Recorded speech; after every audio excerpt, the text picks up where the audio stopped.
I am Livia Calderon, 28 years old, a Navy Sergeant E5 who just returned from a 9-month deployment, and I never thought the most brutal battlefield would be my own dining room.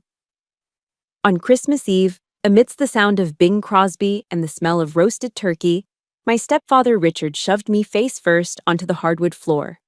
The push was violent enough to dislocate my old shoulder injury, all because I dared to sit in the head chair. While I lay there in pain, my stepsister Emily giggled while filming a story for her social media, and he roared, "This spot is for my real daughter, not for a homeless boarder like you." My mother just bowed her head, peeling potatoes silently, like a ghost. But they had no idea that the homeless person they were humiliating tonight was the sole name on the deed to the house they were living in. Before I tell you the moment I flipped the script and wiped those smiles off their faces, let me know where you are watching from. Hit subscribe right now if you believe ungrateful people should pay the price with the truth. I drove my Jeep through the thick, blinding snow of Ohio, my knuckles white as I gripped the steering wheel. The wiper blades fought a losing battle against the winter storm, much like the battle I was fighting in my own chest. In my tactical backpack sat a bottle of Woodford Reserve, a $60 bottle of bourbon I'd bought as a peace offering for Richard. It was a desperate, perhaps foolish, attempt to buy a ceasefire for the holidays. But the moment I stepped through the front door, the warmth of the fireplace did nothing to thaw the icy hostility in the air. The living room smelled of pine needles and stale cigarette smoke. Richard sat in his recliner, a can of Bud Light in his hand, his eyes glued to the football game. He did not even look up. Emily, my 22-year-old stepsister, was sprawled across the sofa, the blue light of her smartphone illuminating her bored face. She glanced up at my uniform, my service dress blues that I wore with pride, and sneered. "Are you still wearing that costume?" she asked, her voice dripping with the sarcasm of a girl who had never worked a day in her life. "It's Christmas, Livia. Nobody cares." My mother, Sarah, was fluttering around the kitchen. She wiped her hands on her apron, her eyes darting everywhere except at me. I realized it instantly. I was not a daughter returning from service. I was an intruder breaching their perimeter. I swallowed the lump in my throat and walked toward the dining room. The table was set with a performance of perfection. Candles flickered, casting soft light on the bone china dinnerware my grandmother had left behind. There were 3 plush red velvet chairs arranged around the turkey. But the fourth spot, the place where I should have been seated, was missing. In its place, shoved into the far corner near a drafty heating vent, was a metal folding chair. It was cold, rusted at the hinges, the kind of chair you find in a church basement or a cheap town hall meeting. On the table in front of it, there was no bone china, just a flimsy white paper plate. "What is this?" I asked, my voice steady, though my pulse was hammering. Richard chuckled, a wet hacking sound. "House is full, Livia. Besides," he took a swig of his cheap beer, "you are used to eating tray rations in the mess hall. You should feel right at home in the corner." The humiliation was no longer subtle. It was plated and served. I refused to accept it. I walked to the head of the table, the spot Richard usually claimed as his throne. I reached for the heavy wooden chair, intending to pull it out to make room for myself like a human being. "I will not sit in the corner," I stated firmly. Richard moved with a speed that defied his size. He launched himself from the recliner like a bear poked with a stick. His face turned a deep, violent shade of crimson. "Do not give orders in my house," he roared. Bam! His thick, calloused hand slammed into my chest. It was not a shove. It was a strike. I lost my footing on the slippery rug. My boots skid, and I went down hard. My right shoulder, the one that took shrapnel in Iraq, slammed against the unforgiving oak floor. A sickening pop echoed in my ears as the old injury flared into white, hot agony. I lay there, gasping for air, staring up at the ceiling that my hazard pay had fixed last summer. Through the ringing in my ears, I heard Emily giggling. "Oh my God," she laughed, holding her phone up to capture my misery. "You fell so dramatically. It's like a B-movie stunt." I could have gotten up and broken Richard's arm. The Navy had trained me well. I knew exactly how to dismantle a man of his size in under 3 seconds. But then, the voice of Jocko Willink echoed in my mind. clearer than the pain. Discipline equals freedom. Detach. Do not let emotion dictate action. I did not scream. I did not cry. Slowly, painfully, I pushed myself up. I dusted off my uniform, checking the ribbons on my chest. Richard stood over me, chest heaving, waiting for the outburst. He wanted me to be the crazy veteran. He wanted a reason to call the cops. Instead, I reached into my bag and pulled out the $60 bourbon. I cracked the seal, the sound loud in the sudden silence. I poured a glass, filling it to the brim. I looked Richard dead in the eye. "Cheers, Richard," I said, my voice ice cold. "Merry Christmas, and congratulations to the newly homeless." I downed the drink, the burn of the alcohol matching the fire in my gut. I slammed the glass down on the table, clack, and turned my back on them.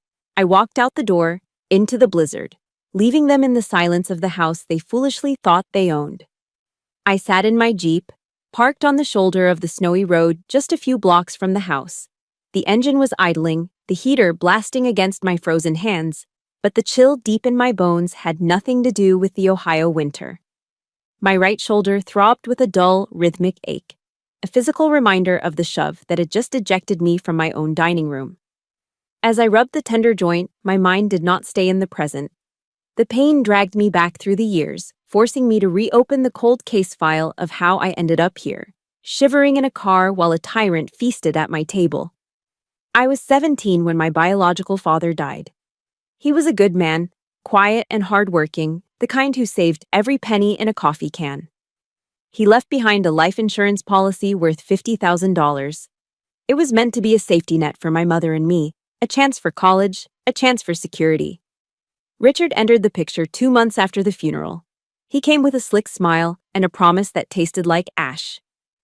"I will take care of you and the girl, Sarah," he had told my mother, placing a heavy hand on her shoulder. But taking care apparently meant feeding his own ego.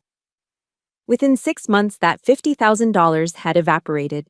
It did not go into a savings account. It went into a brand new Ford F-150. And he did not just buy the truck. He lifted it, put on expensive rims, and installed a sound system that shook the windows. The rest of the money disappeared into the black hole of failed sports bets and scratch-off lottery tickets. I remember the night I turned 18. I came home from my shift at the diner to find my mother crying at the kitchen table. The landlord was threatening eviction. Richard was out at the bar, showing off his truck. That was the moment the girl died and the soldier was born. I did not join the Navy because I loved war. I joined because I needed the signing bonus to pay off their back rent. 3 years later, I had earned something Richard never could: the credit and the right to buy a home. I utilized the VA loan, the sacred privilege of the American veteran. 0 down payment, backed by the government, earned through sweat and sand in foreign deserts. I remember sitting in the title company's office, my hands still calloused from basic training, signing the mountain of paperwork. I was 21, and I was buying a beautiful ranch-style house in the suburbs. It was supposed to be my victory. But before the ink was dry, my mother had grabbed my hand, her eyes rimmed with red. "Livia, please," she had whispered, her voice trembling. "Do not tell Richard the house is in your name. You know how he is. He has such high pride. If he knows he is living under his stepdaughter's roof, it will destroy him. He will leave us." Because I loved her, and because I was young and stupid enough to believe that peace could be bought with a lie, I agreed. "Okay, Mom," I had said. "We will say we did it together." That was the tactical error that doomed me. For the last 5 years, an automatic allotment has been deducted from my military paycheck every single month to cover the mortgage, the property taxes, and the insurance. I paid for the new roof. I paid for the furnace repair. I paid for the very floorboards Richard had just thrown me onto. But inside those walls, Richard played the role of the lord of the manor. He mounted a stuffed deer head on the living room wall without asking me, drilling holes into the drywall I paid for. When I came home on leave last year and tried to hang a small Navy flag in my old bedroom, he tore it down. "It ruins the aesthetic of my house," he had sneered. "Keep that military garbage on the base." I heard stories from the neighbors. They told me how Richard held court at the local VFW, bragging about the empire he had built for his family. He accepted their pats on the back, drinking beers bought with the money he saved by not paying rent. He was living a lie, and my silence was the foundation that held it up. I looked into the rearview mirror. The bruise on my shoulder was already darkening, spreading like ink under my skin. I had spent my life following the commandment, honor thy father and mother. I thought honoring them meant enabling them. I thought taking the high road meant letting them walk all over me. But tonight, as I watched the snow pile up on my windshield, I realized that I had not been protecting my mother. I'd been financing her abuse. By letting Richard believe he was the king, I had given him the power to treat me like a peasant. The silence ended tonight. I reached into my pocket and pulled out my phone. My hands were steady now. The shaking had stopped. I scrolled through my contacts until I found the name I needed. Marcus, attorney at law. I hit the dial button. It rang twice before he picked up, his voice gruff but warm. Livia, Merry Christmas. Everything okay? No, Marcus, I said, my voice flat and hard. I need a favor. I need you to go to your office vault. On Christmas Eve? What for? I need the deed, Marcus. The original deed to the house. And I need a draft for an eviction notice. There was a pause on the other end of the line, followed by the sound of a chair scraping back. It is about damn time, Marcus said. I will meet you in the morning. I hung up the phone and looked back toward the house, its windows glowing with a warm, deceptive light. They were probably eating the turkey now, laughing at the homeless girl. Enjoy the meal, Richard. It will be your last one at my table. To understand why a stepfather would shove a wounded veteran on Christmas Eve, you have to understand that the violence did not start with a push.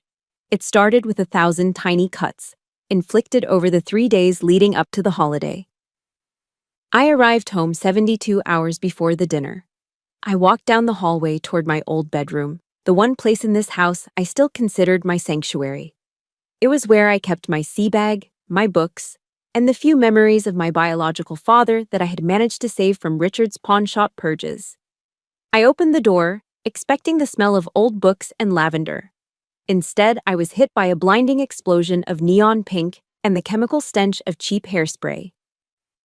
My bed had been shoved into the corner, piled high with clothes that still had tags on them. In the center of the room stood a massive ring light and a tripod, aimed like a weapon at a full-length mirror. My desk was buried under an avalanche of drugstore makeup, half-empty Starbucks cups, and tangled charging cables. But what stopped my heart was what I saw on the floor. My service dress blues jacket, the uniform I had worn to my promotion ceremony, the uniform I kept crisp and lint-free as a matter of honor, was balled up on the carpet. Emily was using it as a mat to stand on, so her bare feet would not touch the cold floor while she filmed her dance video. "What are you doing?" I asked, my voice barely a whisper. Emily paused her recording. She popped her gum, looking me up and down with that glossy, vacant stare. "Oh, you are back early," she said, not moving off my jacket. "I just needed the lighting. This room has the best morning sun for my aesthetic. You can sleep on the sofa, right? I mean, you are used to sleeping in the dirt in the woods or whatever." I walked past her, ignoring the urge to tip over her tripod, and went to the bookshelf in the corner. I was looking for the shadow box containing my Navy commendation medals and the folded triangular flag from my father's funeral. The shelf was empty. Panic, cold and sharp, spiked in my chest.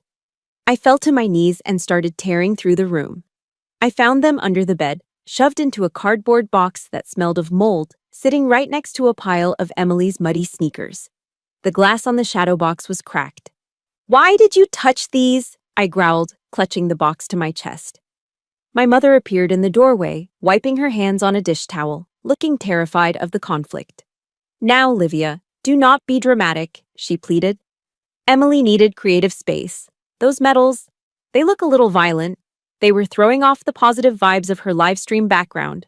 We just packed them away for safekeeping. I looked at my mother. My sacrifice and my father's memory were throwing off the vibes of a 22-year-old's lip-sync video. The next morning, I tried to reclaim some normalcy. I went to the kitchen to make pancakes, using the flour and eggs I'd bought with my own money the night before. Richard lumbered into the kitchen, scratching his stomach. He watched me whisk the batter, his eyes narrowing as they focused on my arms. "Look at you," he scoffed, grabbing a piece of bacon off the plate I had just set down. "You have got arms like a bricklayer. No wonder you are still single. Men want a woman, Livia, not a G.I. Jane who looks like she could bench press a Buick." He laughed at his own joke, crumbs spraying onto the table. "You planning on staying in the service forever? Or is it just that the boys on base are the only ones desperate enough to look at you?" He ate the breakfast I cooked while dismantling my womanhood between bites. It was a specific kind of cruelty, designed to make me feel small in the only body I had. If you have ever had a family member belittle your appearance or your hard-earned achievements just to make themselves feel bigger, you know exactly how much this burns. It is a silent poison. If you stand with Livia and believe respect is earned, not given, please hit the like button right now. And do me a favor, comment the word respect below. Let's show Richard that the world is watching. The breaking point, however, came on the afternoon of Christmas Eve, just hours before the dinner. I was in the garage, checking the oil in my Jeep, trying to escape the suffocating atmosphere of the house. Richard cornered me there. He closed the garage door, blocking out the light. "I heard the military creates big tax-free bonuses for re-enlistment," he said, leaning against his truck. His voice had lost the mocking tone. Now, it was just greedy. "I need $5,000, Livia." "For what?" I asked, not looking up from the dipstick. "The roof," he lied smoothly. "It has got a leak. Needs fixing before the heavy snow sets in." I froze. I had paid for a complete roof replacement last year. I knew exactly what he wanted. I had seen the brochures for the new Polaris snowmobile on the kitchen counter. He wanted a new toy to show off to his drinking buddies. "No," I said, wiping my hands on a rag. "The roof is fine, Richard. I have the warranty paperwork." His face transformed. The mask of the friendly stepfather slipped, revealing the predator underneath. He stepped close, invading my personal space, smelling of tobacco and aggression. "You have been eating my food and using my heat for 3 days, he hissed. "You think you can just come here, wave your money around, and not help the man who raised you? You are ungrateful. You are stingy."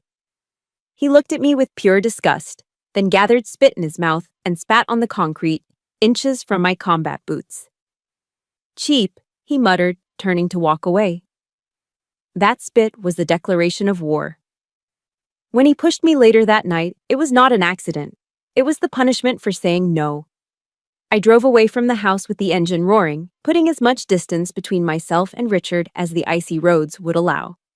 I did not have a destination in mind until I saw the flickering neon sign of The Outpost, cutting through the swirling snow. It was a rundown dive bar attached to the local VFW post, a place where time stood still and the outside world ceased to matter.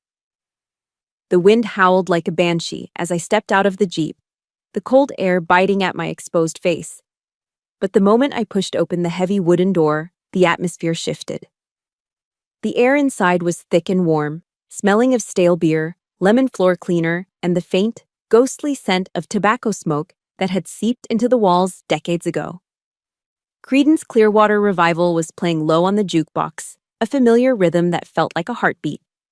I scanned the room. It was sparsely populated, mostly by older men in ball caps embroidered with the names of forgotten ships and distant wars. They sat hunched over their drinks, respecting the silence of the holiday. I took a seat at the far end of the bar, keeping my back to the wall, a habit I had never been able to break since my first tour. "Jack Daniels." "Neat," I told the bartender. I rested my right arm on the sticky wood of the counter, wincing as a sharp bolt of pain shot from my shoulder up to my neck. I wanted to rub it, to massage the knot forming around the old shrapnel wound, but I forced my hand to stay still. In here, you did not show weakness. You did not advertise your pain. Suddenly, a heavy hand landed gently on my left shoulder. "Livia," a deep voice rumbled. "Is that Hawkeye from Bravo Company?" I turned, my hand instinctively moving toward a defensive posture before I recognized the face. It was Marcus. He had traded his Kevlar vest for a flannel shirt and a blazer, but the eyes were the same. Sharp, observant, the eyes of a man who had scanned rooftops for snipers in Fallujah. He was a jagged scar of a man, rough around the edges, but he was the best JAG lawyer the Marine Corps had ever produced before he retired to private practice. "Marcus," I breathed, feeling the tension in my chest loosen just a fraction. He slid onto the stool next to me, signaling the bartender for 2 more rounds, but he did not smile. His eyes narrowed as he looked at me, scanning my posture with clinical precision. "You are listing to the right," he said, pointing a finger at my shoulder. "You are guarding that side. Your trap muscle is in a spasm." "What happened?" "You re-injure the old war wound." I stared at him, a bitter laugh escaping my throat. My mother had lived in the same house with me for 3 days. She had watched me cook, clean, and eat, and she had not noticed a thing. Marcus had looked at me for 3 seconds and knew exactly where I was hurt. "It is a long story, Marcus," I said, taking a sip of the whiskey. "I have got nowhere to be," he replied. "Talk." So I did. I told him everything. I told him about the folding chair in the corner next to the trash can. I told him about the bone china I was not allowed to use. I told him about Richard's demand for $5,000, the spit on the garage floor, and finally the shove that sent me sprawling onto the hardwood. Marcus listened in silence, his jaw tightening until a muscle feathered in his cheek. When I finished, he slammed his beer bottle down on the bar. Foam hissed over the rim. "He shoved you?" Marcus growled, his voice low but vibrating with a dangerous frequency. "That old parasite dared to put his hands on you? In the house you bought for him?" His anger was not pity. It was righteous indignation. It was the protective fury of a big brother who just found out his sister was being bullied on the playground, except the playground was a mortgage and the bully was a 58-year-old narcissist. For the first time all night, the cold sensation of being invisible evaporated. I was seen. I was valued. "I could have him in handcuffs by midnight," Marcus said, reaching for his phone. "Assault and battery, domestic violence. With your medical history, that is a felony charge, Livia." I shook my head. "No police. If I have him arrested, my mother gets dragged into it. She will have to testify. She will fall apart, Marcus. I cannot do that to her." Marcus sighed, rubbing his temples. He knew me too well. He knew I would take a bullet before I let collateral damage hit the people I loved, even if those people were enabling my misery. "Fine," Marcus said, a shark-like grin slowly spreading across his face. "We do not use the police. We use the nuclear option. Do you remember where the original deed is?" "In the vault at your office," I replied. "Exactly," he said. "And do you have the bank statements showing 5 years of mortgage payments deducted from your military allotment?" "Saved on my phone." Marcus nodded, the lawyer in him taking over the soldier. "Tomorrow morning is December 26th. I will go into the office early. I am going to pull your file. I will draft a formal eviction notice, effective immediately based on a breach of unwritten lease terms regarding tenant conduct. I will print out every single bank transfer you have ever made." He leaned in closer, his voice dropping to a conspiratorial whisper. "I am going to hand you a paper cannon, Livia. All you have to do is walk in there, place it on the table, and pull the trigger." The image of Richard's face when he realized the game was over flashed in my mind. It was the first thing that had made me smile in days. "You would do that on a holiday?" I asked. "For you?" "In a heartbeat," Marcus said. He reached out and covered my hand with his. His palm was rough, warm, and steady. "Listen to me, Hawkeye," he said, his eyes locking onto mine. "You do not owe them anything. Blood is not a get-out-of-jail-free card for being a terrible human being. They broke the contract of family a long time ago. You are just finalizing the paperwork." His words hit me harder than the whiskey. I had spent so long trying to buy their love with silence and money. I thought sacrifice was my duty. Marcus reminded me that duty ends where abuse begins. "Thank you, Marcus," I said.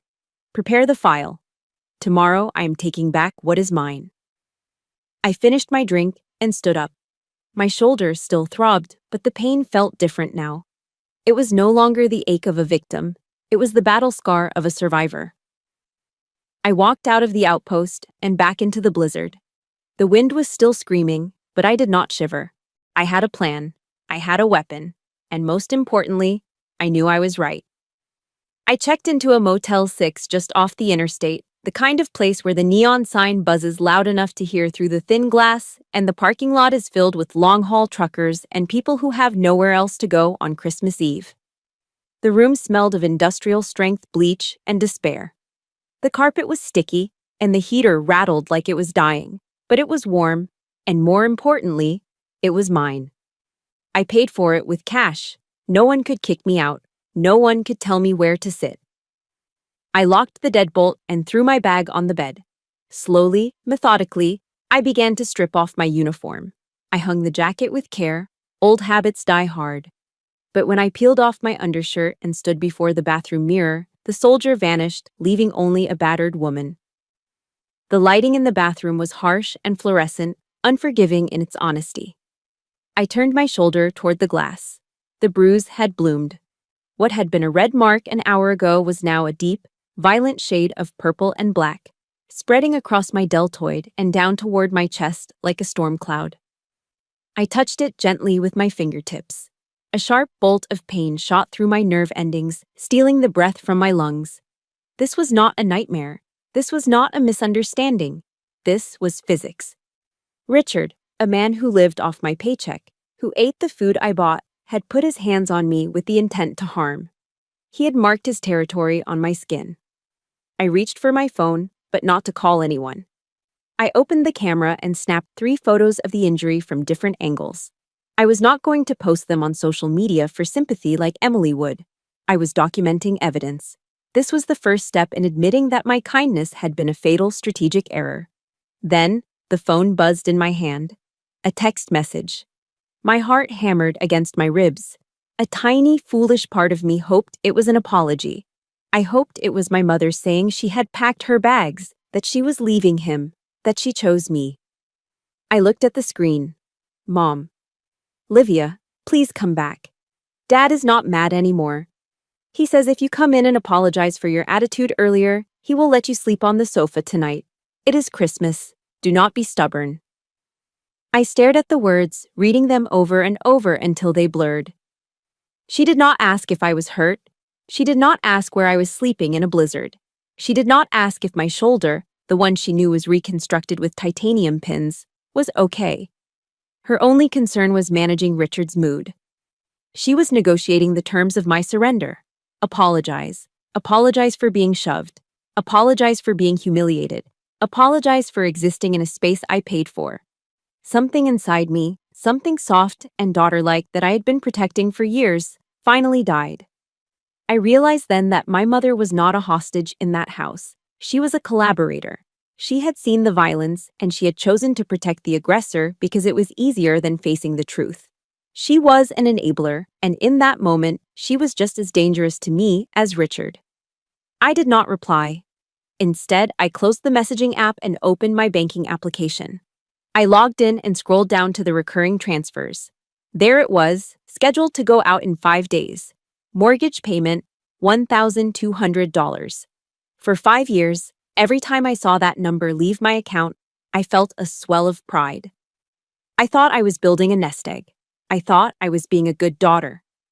But looking at it now, under the hum of the motel neon light, it looked like extortion. It looked like protection money paid to a mobster who beat you up anyway. My thumb hovered over the transaction. Manage auto pay. Cancel recurring payment. A warning box popped up on the screen. Are you sure you want to cancel this payment? Late fees may apply. I pressed yes with so much force I thought I might crack the screen. Auto pay canceled. A shiver ran down my spine, but it wasn't from the cold. It was the physical sensation of a heavy chain snapping. I had just cut the fuel line to Richard's ego.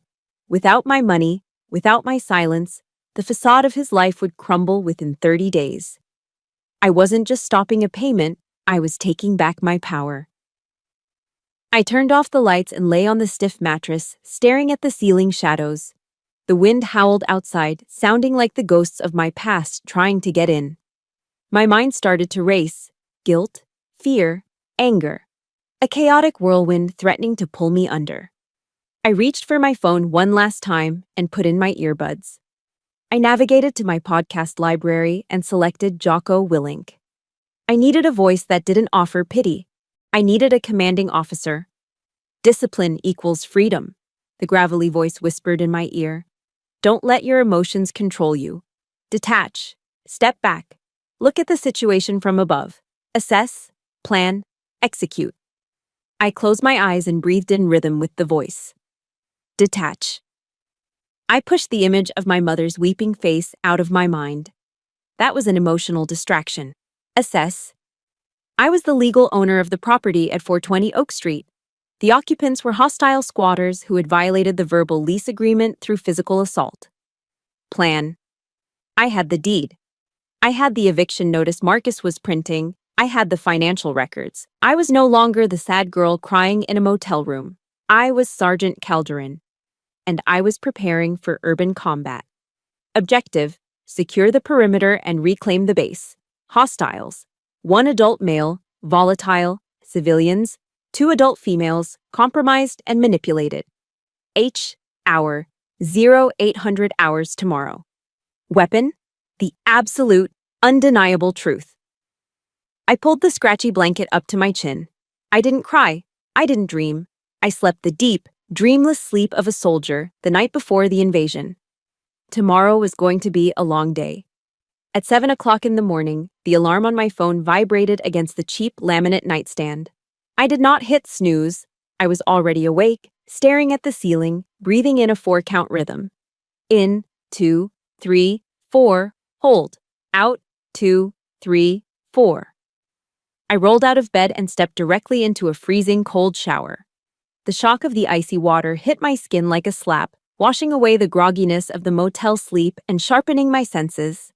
I needed my nervous system to be firing on all cylinders. When I stepped out, I did not reach for my comfortable jeans or the oversized sweater I usually wore to hide my body. I reached for the garment bag I'd hung on the back of the bathroom door. I unzipped it slowly. Inside was my service dress blues. This was not just clothing. It was a symbol. It was 6 buttons of gold, a black neckerchief, and rows of colorful ribbons that told the story of where I had been and what I had survived. I pulled the trousers on, the wool fabric stiff and familiar. Then came the jumper. I tightened the neckerchief, feeling the fabric constrict slightly against my throat.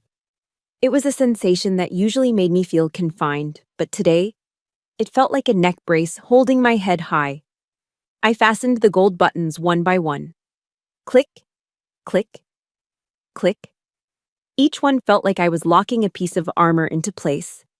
I pinned my ribbons to my chest, checking their alignment in the mirror with obsessive precision. Finally, I placed the white Dixie cup hat on my head, tilting it to the regulation angle. The woman staring back at me in the motel mirror was not Livia, the stepdaughter who apologized for taking up space. She was a sergeant in the United States Navy. She was a woman who had directed convoy movements in hostile territory. She was dangerous. I checked out of the motel at 7:30 and drove straight to Marcus's office. The town was quiet, the streets empty in the post-Christmas lull. Marcus was waiting for me at the door, a steaming cup of black coffee in one hand and a thick manila envelope in the other. He looked tired, but his eyes were alert. "Here's the package," he said, handing me the envelope. It was heavy. Inside was the certified copy of the deed, 5 years of bank statements highlighting every single mortgage transfer, and a formal eviction notice signed and notarized. "This is the nuclear option, Livia," Marcus said, watching my face closely. "Once you put this on the table, you cannot take it back. It will burn everything to the ground." I took the envelope, feeling the weight of the paper. It felt heavier than the M4 carbine I used to carry. "They struck the match last night, Marcus," I said, my voice steady. "I am just controlling the burn." I climbed back into my Jeep and turned the key. The engine roared to life, a mechanical beast ready for a fight. I drove toward the house, my heart beating a slow, heavy drum against my ribs. The snow had stopped falling, leaving the sky a bruised, iron gray. As I turned onto my street, I saw it. The house looked peaceful under a blanket of white, but the driveway told a different story. Richard's massive lifted Ford F-150 was parked diagonally across the driveway, blocking the entrance completely. It was his signature move, a territorial pissing contest he played every time I came home.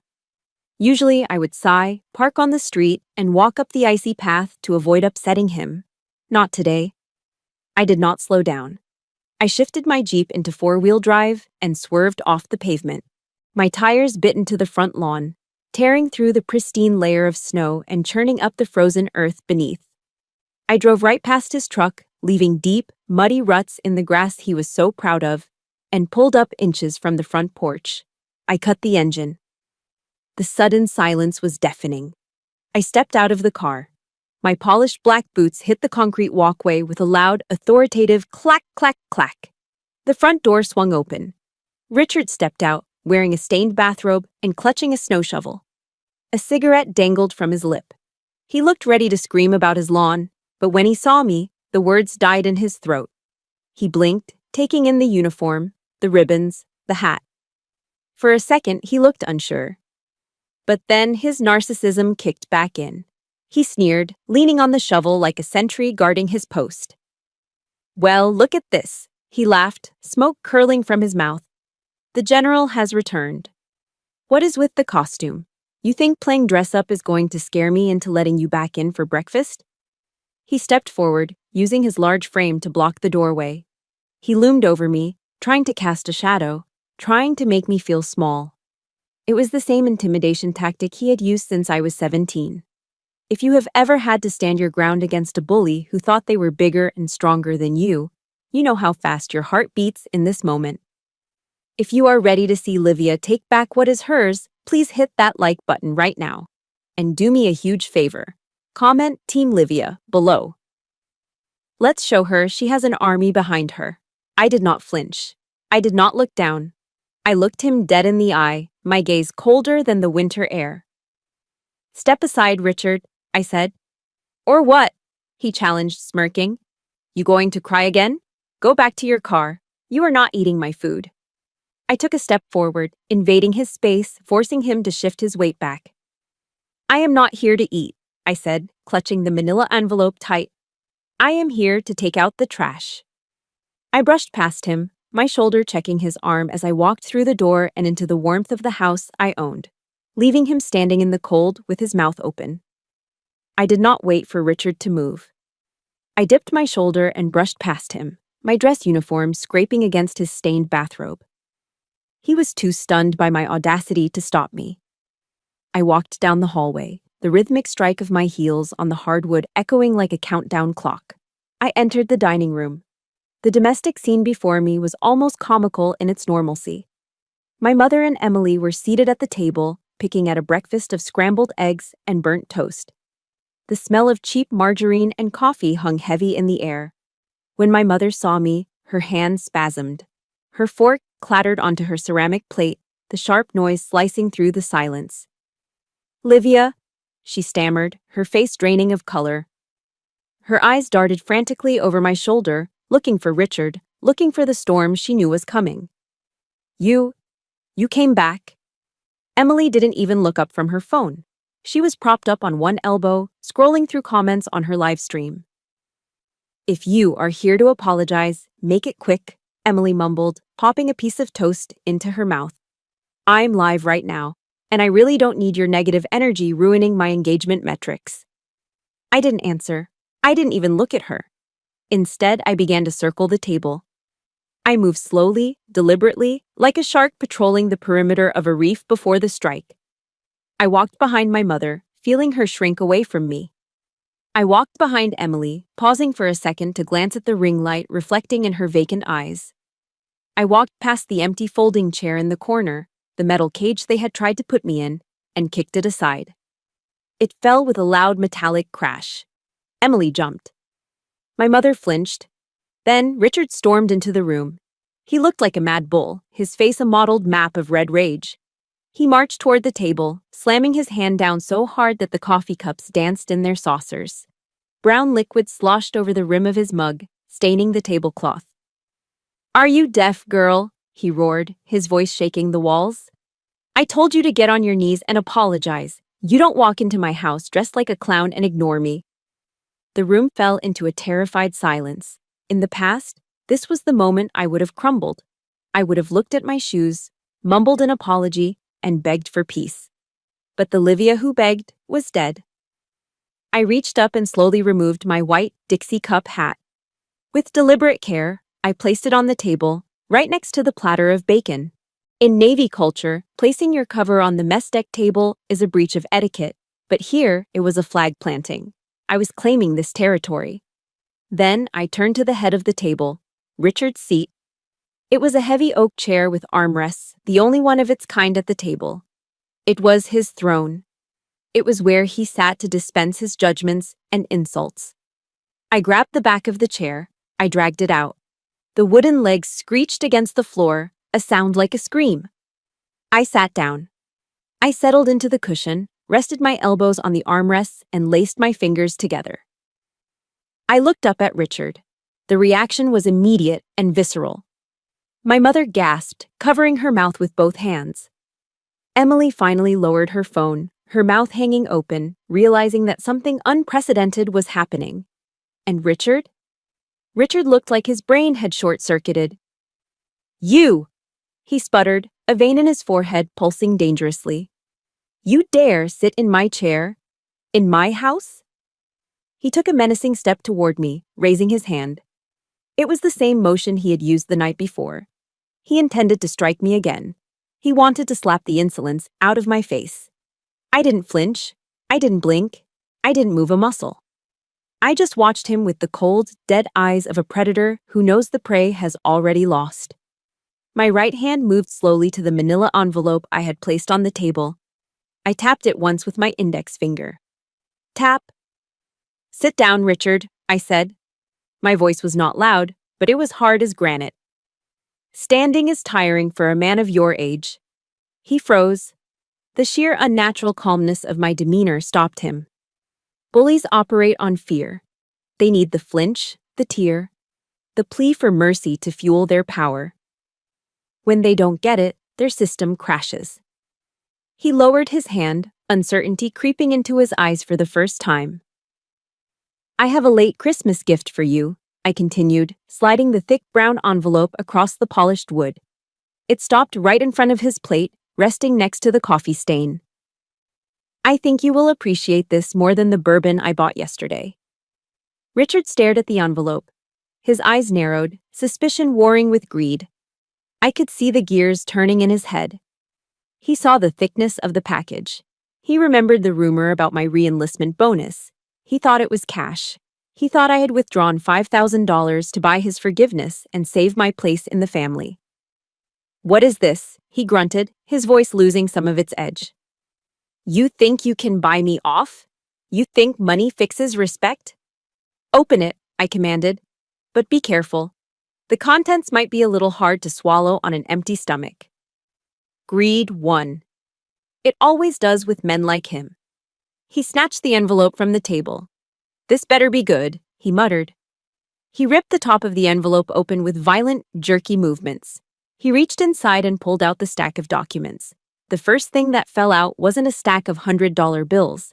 It was a sheaf of legal paper, heavy and white, stamped with the red, official seal of the county clerk.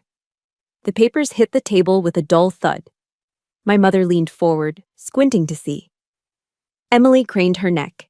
I leaned back in the head chair, crossing my arms over my chest, a small, icy smile playing on my lips. The fuse was lit. The explosion was inevitable. "Read it, Richard," I whispered. "Read it out loud." Richard held the document in his thick, trembling hands, his eyes squinting as if trying to decipher a foreign language. But the words were in plain English, bold and undeniable against the stark white paper. Deed of trust. Sole owner, Livia Calderon. Date of purchase, May 15th, 2018. The color drained from his face, turning from a rage-filled red to a sickly ash-gray pallor. His hands, usually so steady when holding a beer or a remote control, began to shake violently. The paper slipped from his grip, fluttering through the air like a wounded bird before landing softly on the hardwood floor between us. What the hell is this? He stammered. His voice, usually a booming thunderclap that shook the walls, was now thin and reedy. It was the voice of a man realizing the ground beneath him had turned to quicksand. "Read it out loud, Richard," I commanded. My voice was ice, devoid of any warmth. "Let the whole family hear who actually owns the roof over their heads." He opened his mouth, but no sound came out. He looked at the paper on the floor as if it were radioactive. Emily, unable to contain her curiosity, snatched the paper up. She scanned it, her eyes widening in genuine shock. She looked at me, then at Richard, then back at the paper. "It says she owns it," Emily read aloud, her voice trembling. "It says, sole owner, Livia Calderon. Dad? Is this real?" The room plunged into absolute, suffocating silence. It was the sound of a 5-year-old lie shattering into a million pieces. My mother covered her face with her hands and let out a single, sharp sob. The truth was out, naked and ugly. The man who called himself the king of the castle was nothing more than a squatter living on the charity of the daughter he had just tried to kick out. "No, that is impossible," Richard suddenly yelled, the denial erupting from him like bile. You tricked me. This is my house. I pay the bills." He looked around wildly, desperate to salvage his crumbling ego. "I pay the electric bill," he shouted, pointing a shaking finger at the ceiling light. "I fixed the leaky faucet in the bathroom. I bought the fertilizer for the lawn. This is my home." I stood up slowly from the head chair. I did not yell. I did not need to. I had the numbers. "You pay the electric bill?" I asked, my tone mocking. "That is roughly $200 a month. Good for you, Richard." I picked up the stack of bank statements Marcus had printed for me and slammed them onto the table. Whack! "I pay the mortgage," I said, leaning over him. "That is $1,200 every 30 days for 5 years. I pay the property taxes. That is $4,000 a year. I paid $5,000 for the new roof you bragged about to your friends. You are not the owner, Richard.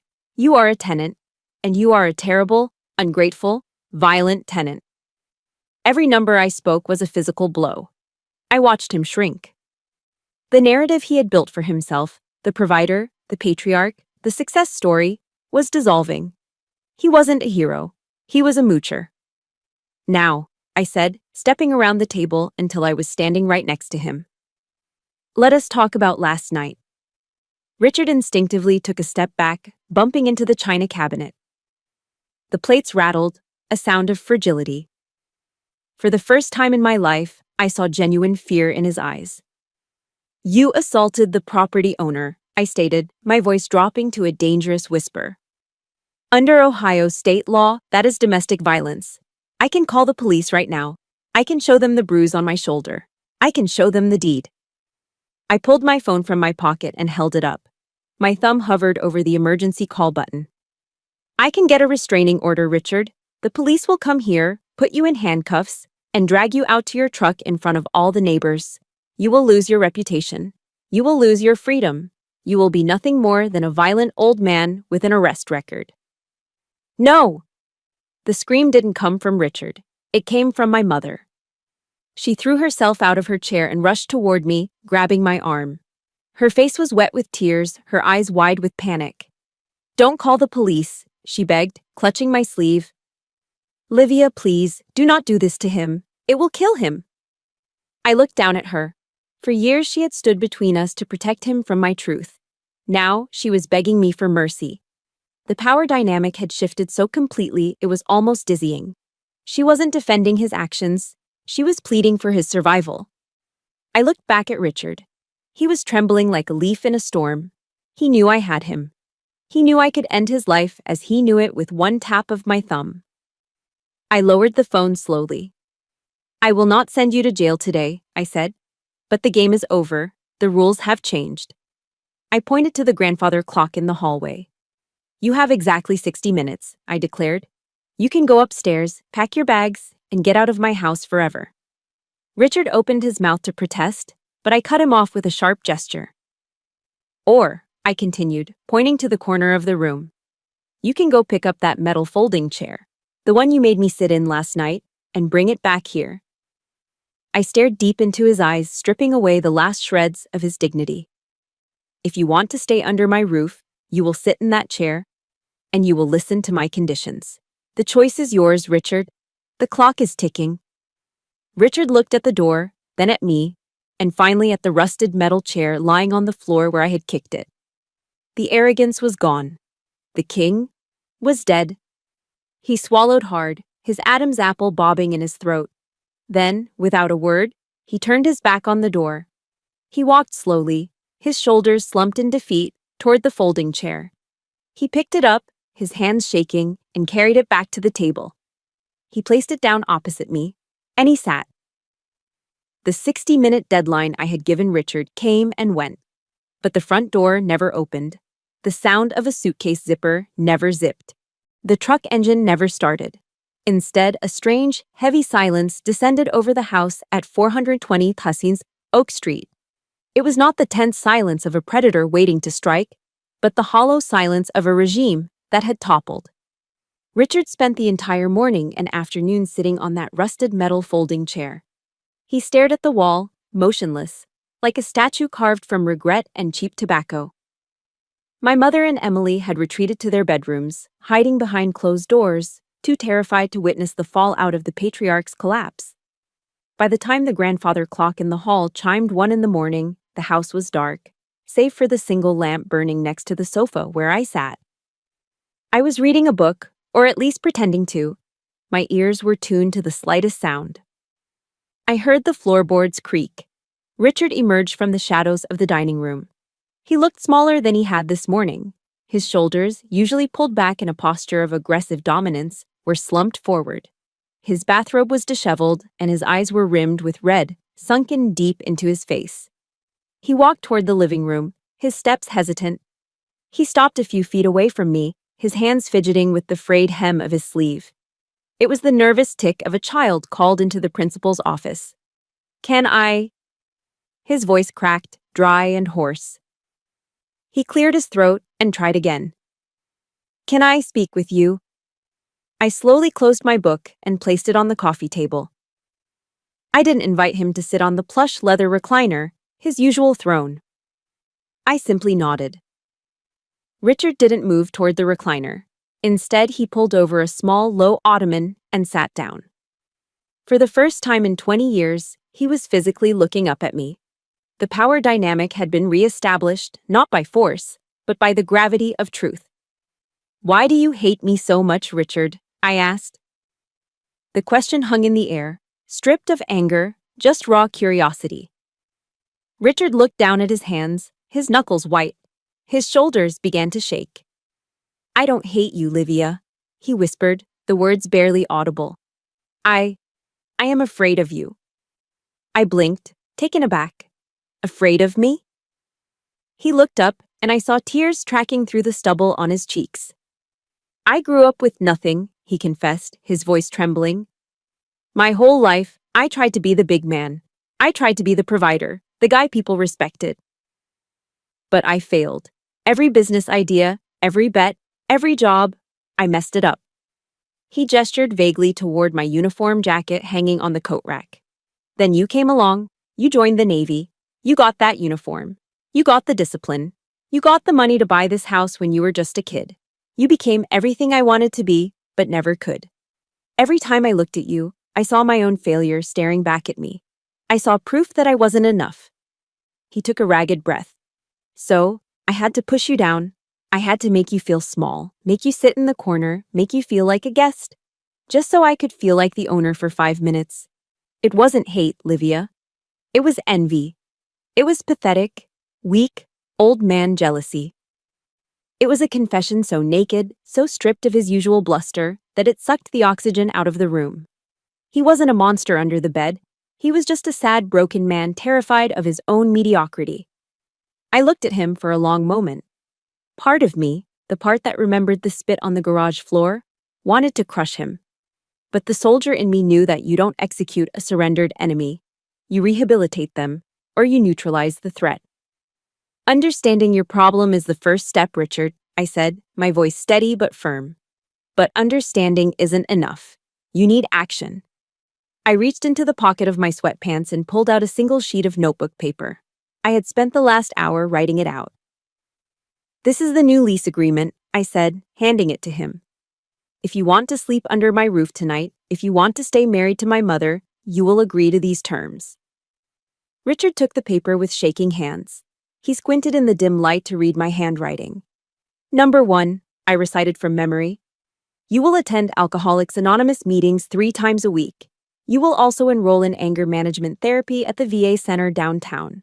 I want to see signed attendance slips every Sunday night. He nodded slowly, not looking up. Number 2, financial transparency. You will no longer control the household funds alone. My mother's name goes on a joint checking account with you tomorrow. No more secret spending, no more gambling. And number 3, I said, my voice hardening steel. Zero tolerance policy. You will never raise your voice, raise your hand, or insult me, my mother, or even Emily again. If you call me a name, if you push anyone, that eviction notice gets filed with the sheriff the same day. Do you understand?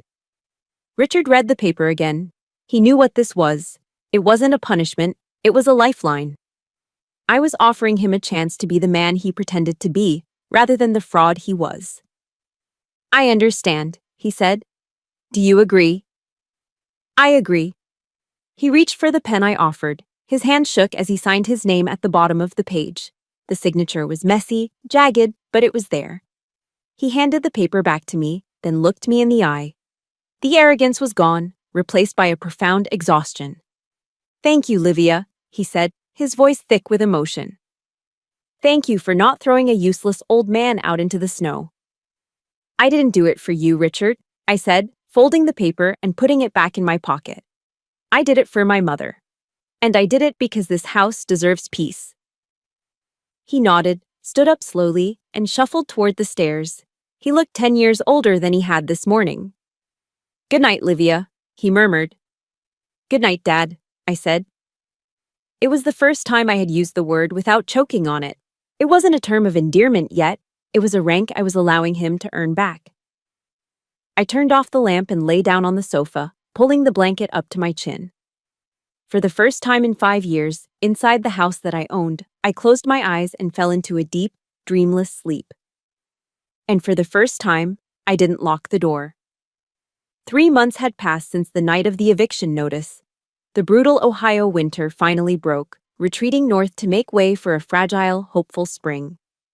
The snow mounds that had lined the streets were gone, replaced by patches of green grass and the yellow heads of daffodils pushing up through the thawing earth around the old oak tree in the front yard.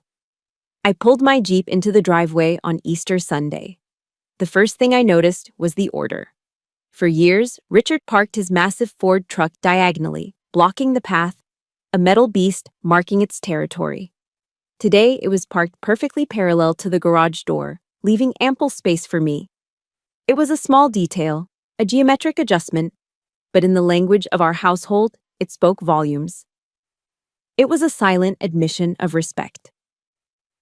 I walked into the house, bracing myself out of habit for the smell of stale cigarette smoke. But the air was clear. It smelled of lemon polish and roasting meat.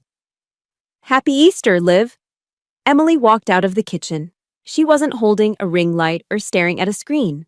She was wearing a red polo shirt and khaki pants, her uniform for her new job as a cashier at Target. She looked tired, her feet probably hurt from standing on concrete for an 8-hour shift, but her eyes were clearer than I had ever seen them. I picked up a morning shift for the holiday pay, she said, grinning. Time and a half, I'm saving for my own apartment. My mother was at the dining table, arranging a bouquet of tulips. She looked younger. The deep lines of worry that used to etch her forehead, the lines carved by walking on eggshells for 20 years, had softened. He's in the kitchen, she whispered to me, tilting her head. Go say hello. I walked into the kitchen. Richard was wearing an apron over his church clothes. He was bent over the oven, basting a turkey. This was part of his therapy. Acts of service to replace acts of dominance. He scrubbed the floors now. He cooked. He mowed the lawn without complaining. "Hello, Richard," I said. He straightened up, wiping his hands on a dish towel. He looked thinner.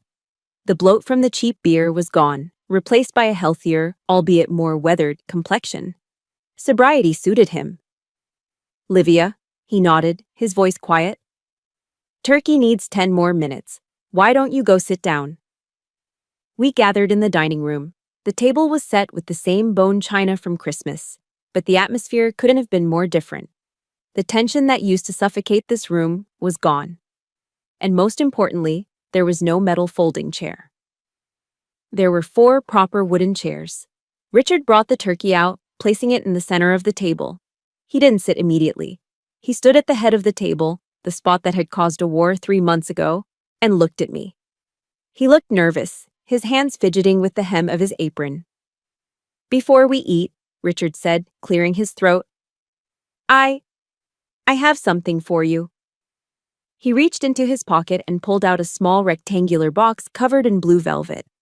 He placed it on the table and slid it toward me. My mother was smiling, a secret, knowing smile. Emily stopped chewing a roll and watched intensely. I picked up the box. It was heavy for its size. I opened the lid. Inside, resting on a bed of satin, was a heavy brass plate. It was rectangular, polished to a mirror shine, with holes drilled in the corners for screws. I ran my thumb over the engraved letters. They were deep and precise, carved by a steady hand. Livia's seat, Commander-in-Chief. A lump formed in my throat, hot and tight. "I made it at the machine shop last week," Richard said, his voice gruff, trying to hide his emotion. "I stayed late after my shift. I polished it myself." He walked around the table to the heavy oak chair at the head, his old throne. He pulled a screwdriver from his pocket. With clumsy, shaking hands, he held the plaque against the top rail of the chair back and began to screw it into the wood. Scritch, scritch. The sound of the screws biting into the oak was the only sound in the room. When he was finished, he stepped back and gestured to the chair. "From now on," Richard said, looking me in the eye, "that is your seat. Nobody else sits there, not me, not guests. That is the captain's chair. You earned it. I'm just part of the crew now." I stood there, holding on to the edge of the table. This wasn't just a piece of metal. It was a peace treaty. It was a surrender. It was the highest medal I'd ever received because it wasn't given by a commanding officer. It was given by a man who had once tried to destroy me. I walked to the head of the table. I ran my fingers over the cold, smooth brass of the nameplate. "Thank you," I whispered. I sat down. The chair felt solid beneath me. I looked down the length of the table. My mother was beaming. Emily was passing the potatoes. Richard sat in the chair to my right. He poured a glass of water, crystal clear, ice-cold water, and raised it. "To the owner of the house," he said. I raised my own glass. I looked at the man who had shoved me, the man who had stolen from me, the man who was now fighting every day to kill the monster inside him so he could be worthy of this family. "Thank you, Dad," I said. The word hung in the air, fragile and new. Richard's eyes welled up, but he blinked the tears away and took a sip of his water. A soldier knows that victory isn't about standing over a pile of rubble and dead bodies. That is just destruction. True victory is securing the peace. True victory is turning an enemy into an ally. I looked around my dining room. The sunlight was streaming through the windows, illuminating the dust motes dancing in the air. The perimeter was secure. The hostiles had been converted. The base was safe. Looking back, I realized that the greatest battle I fought wasn't against Richard. It was against my own belief that I had to shrink myself to be loved. Many of us confuse keeping the peace with enabling abuse. We think silence is a virtue, but often it is just submission. My journey taught me a powerful truth. You teach people how to treat you by what you stop accepting. By finally drawing a hard line in the sand, I didn't destroy my family. I saved it. Boundaries aren't walls that shut people out. They are the gates that show them how to enter your life with respect. Never apologize for demanding the dignity you deserve. Now, I want to turn the microphone over to you. Have you ever had to stand your ground against a family member who took you for granted?